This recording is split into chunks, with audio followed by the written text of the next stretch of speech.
దేవాదాయ శాఖ ఉద్యోగుల బదిలీలు అక్కడ కూటమిలో కుంపట్లు పెట్టాయా?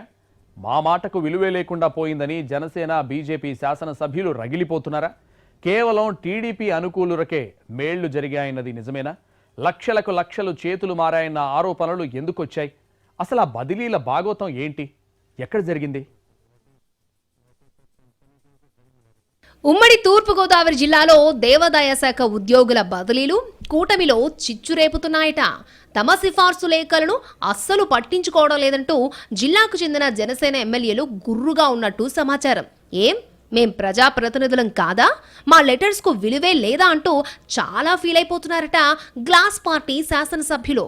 అటు బీజేపీ సిఫార్సుల పరిస్థితి కూడా అలాగే ఉండడంతో రెండు వైపులా మండుతున్నట్టు తెలుస్తోంది. అలా ఎందుకు జరుగుతోంది? చివరికి మిత్రపక్షాల ఎమ్మెల్యేల లెటర్స్కే విలువ లేకుండా పోతోంది ఎందుకని అంటే అంతా మనీ మాయ అన్నది కొందరి సమాధానం.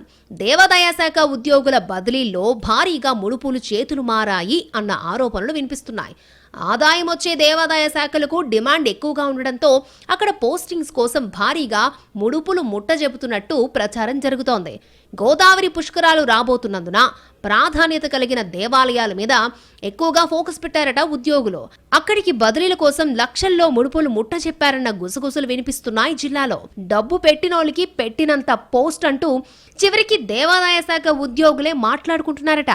ఈ క్రమంలోనే టీడీపీ ఎమ్మెల్యేలు తప్ప మిత్రపక్షాల ప్రజా ప్రతినిధులిచ్చిన సిఫార్సు లేఖలకు విలువ లేకుండా పోయిందన్న విమర్శలు వినిపిస్తున్నాయి. తెలుగుదేశం పార్టీ ఎమ్మెల్యేలకు అనుకూలంగా ఉన్న వారికి మాత్రమే కోరుకున్న చోట పోస్టింగ్స్ ఇచ్చారంటూ బాహాటంగానే చెప్పుకుంటున్నారట.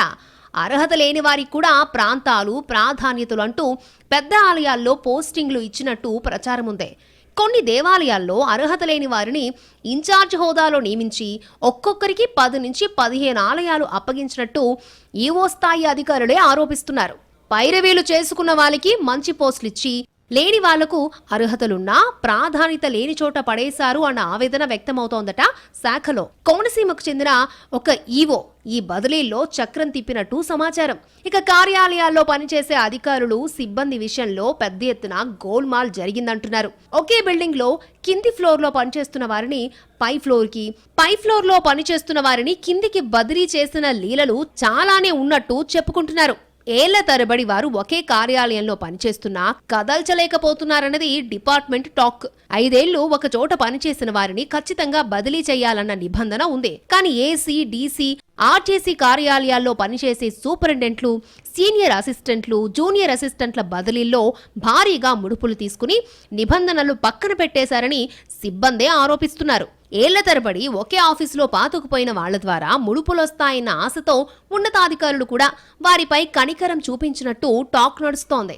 రాజమండ్రిలో ఓ దేవాలయానికి 8 నెలలు మాత్రమే పనిచేసిన ఈవోను తాజాగా బదిలీ చేశారు. తనకి ఎలాంటి సిఫార్సులు లేకపోవడం వల్లే ఇలా జరిగిందంటూ వాపోతున్నారట ఆయన.